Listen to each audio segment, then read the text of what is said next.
Perda nomor 1 tahun 2014 tentang RT RW Kota Singkawang tahun 2013 tahun 2023. Raperda tentang perubahan atas Perda nomor 3 tahun 2018 tentang RPJMD Kota Singkawang tahun 2018-2022. Raperda tentang perubahan atas Perda nomor 3 tahun 2011 tentang retribusi jasa umum.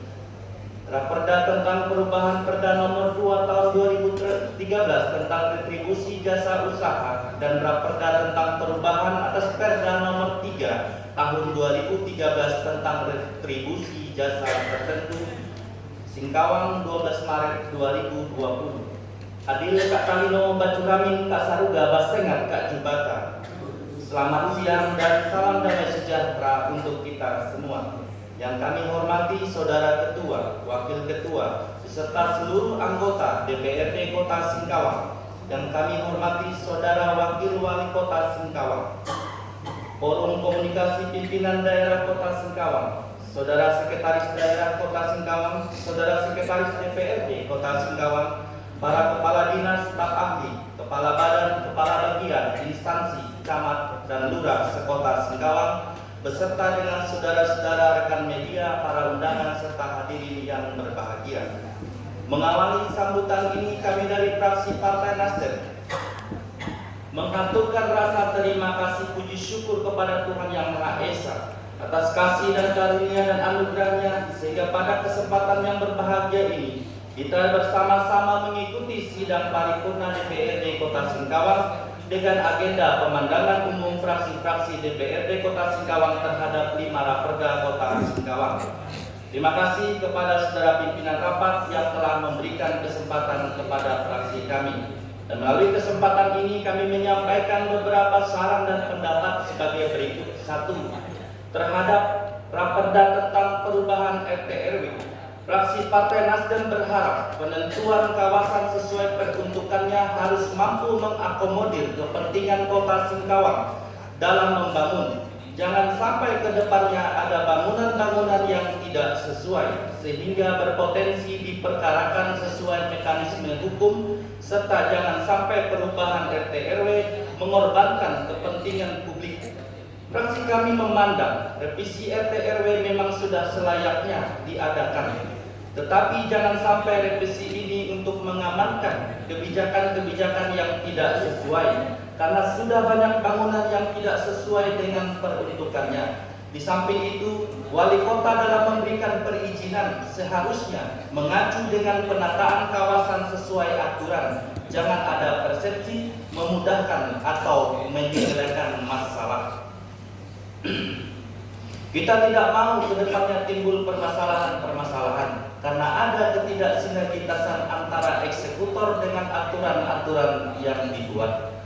Rencana tata ruang wilayah adalah rencana tata ruang yang bersifat umum dari wilayah kota yang berisi tujuan, kebijakan, strategi penataan ruang wilayah kota, rencana struktur ruang wilayah kota, rencana pola ruang wilayah kota, penetapan kawasan strategis kota, arahan pemanfaatan ruang wilayah kota, dan ketentuan pengendalian pemanfaatan ruang wilayah kota. Untuk itu, sinkronisasi dengan RT RW nasional, RT RW provinsi dan daerah harus disesuaikan dengan baik. Terhadap hal ini, kami mohon penjelasan program-program kesesuaian yang dimaksud. RPJMD atau Rencana Pembangunan Jangka Menengah Daerah merupakan dokumen perencanaan pembangunan daerah dalam rangka waktu selama 5 tahun. RPJMD berisi penjabaran dari visi dan misi dan program kepala daerah dengan berpedoman pada RPJP daerah serta memperhatikan RPJM nasional, di mana Rencana Pembangunan Jangka Panjang Nasional tahun 2005 sampai 2025 sesuai dengan pasal 1 nomor 4 Undang-Undang nomor 17 tahun 2007. RPJMD menekankan tentang pentingnya menerjemahkan secara arif tentang visi misi dan agenda kepala daerah terpilih dalam tujuan, sasaran, serta strategi dan kebijakan pembangunan yang meresponi kebutuhan dan aspirasi masyarakat dengan kesepakatan tentang tolak ukur kinerja untuk mengukur keberhasilan pembangunan daerah dalam 5 tahun ke depan.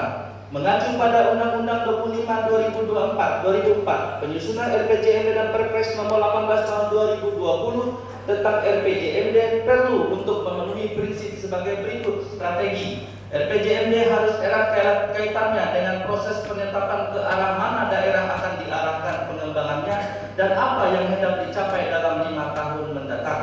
Langkah-langkah strategis apa yang perlu dilakukan untuk mencapai tujuan itu? Demokratis dan partisipatif. Penyusunan RPJMD perlu melibatkan konsultasi dengan kekuatan politik, terutama kepala daerah terpilih dengan DPRD. Politis, aspirasi dan kebutuhan masyarakat perlu untuk diperhatikan dalam penyusunan RPJMD. Perencanaan bottom up. Proses penyusunan RPJMD perlu adanya sinergi dengan rencana strategis di atasnya, yaitu RPJPD dan RPJM nasional dengan adanya revisi RPJMD 2018-2022. Fraksi kami berharap tetap mengacu dengan aturan-aturan yang ada dan tidak melenceng dengan visi misi wali kota dengan jabatan 2017 sampai 2022. Dalam evaluasi kami, wali kota harus lebih konsentrasi dengan pencapaian karena memasuki tahun yang ketiga dalam masa kepemerintahannya. Masih banyak target-target sebagaimana dalam RPJMD belum sesuai harapan masyarakat. Untuk itu, kami meminta wali kota lebih fokus dan tidak menghabiskan terlalu banyak waktu untuk urusan-urusan yang bukan program dalam pencapaian visi misi Singkawang tahun 2018-2022.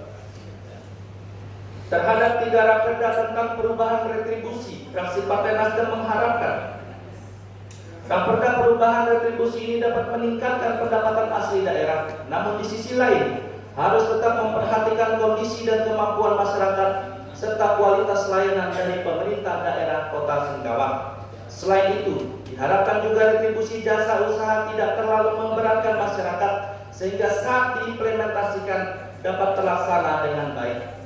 Sejalan dengan Undang-Undang Nomor 28 Tahun 2009 tentang pajak daerah dan retribusi daerah sebagai pengganti dari Undang-Undang Nomor 18 Tahun 97, sebagaimana telah diubah dengan Undang-Undang Nomor 34, lebih mempertegas pengertian retribusi dalam tataran pemerintah yang lebih rendah.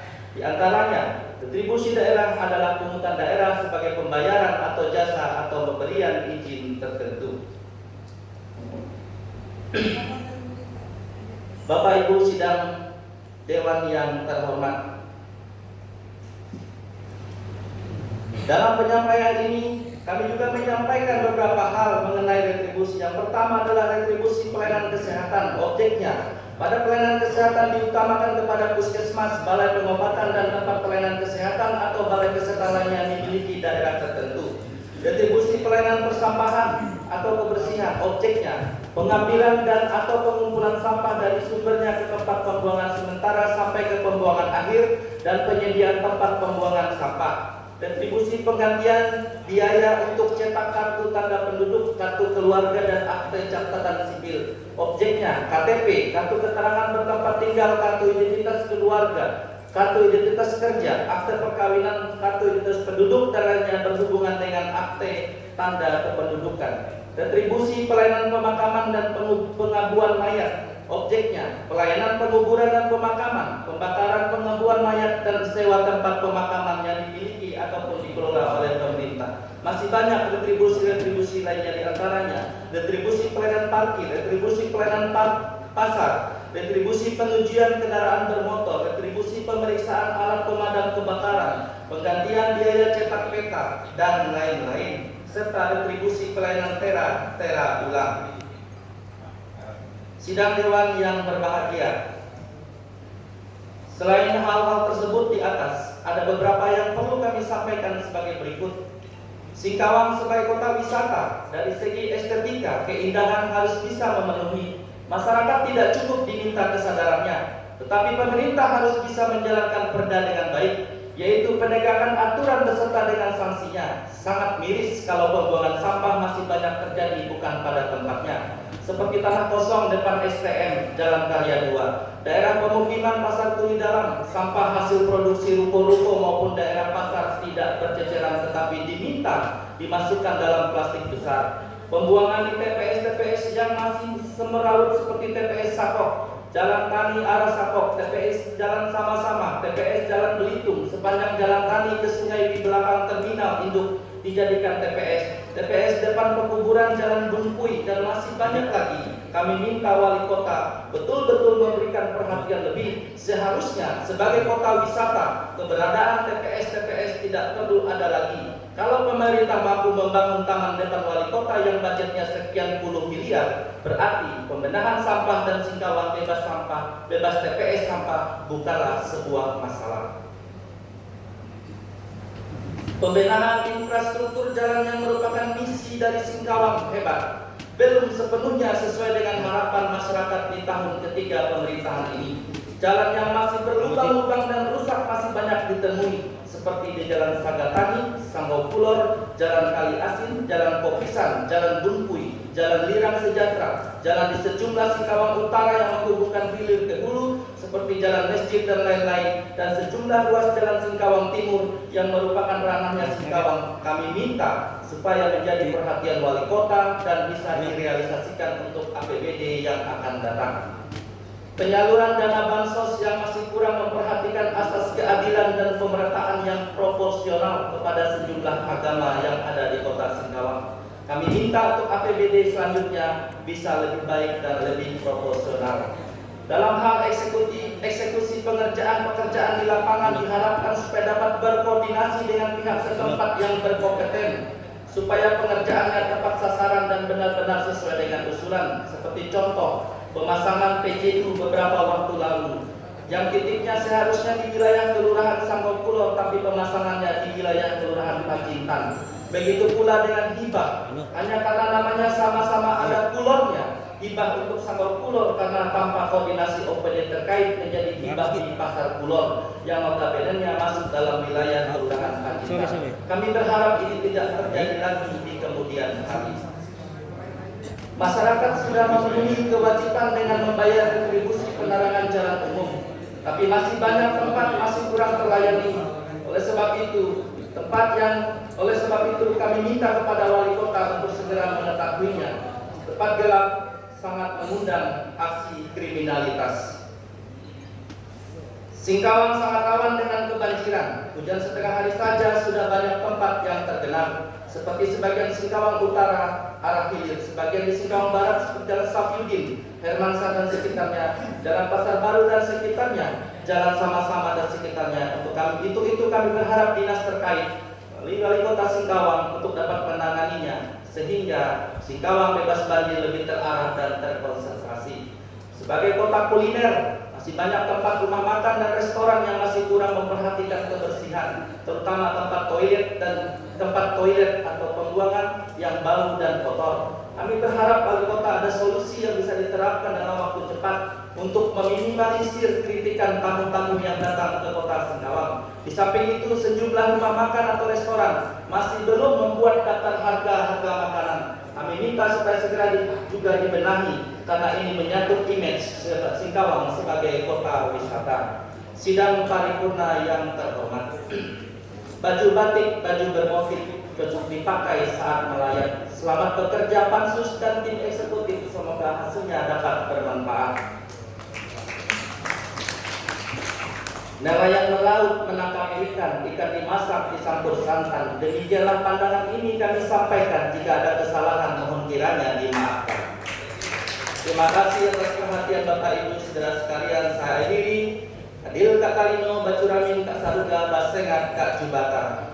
Singkawang 12 Maret 2020. Fraksi Partai Nasdem DPRD Kota Singkawang, Ketua Sisdikbud, Sekretaris Anewan SPDK MPD ditandatangani, anggota Chung Kicin, Pon Jun Hui dan Sumbranto Citra.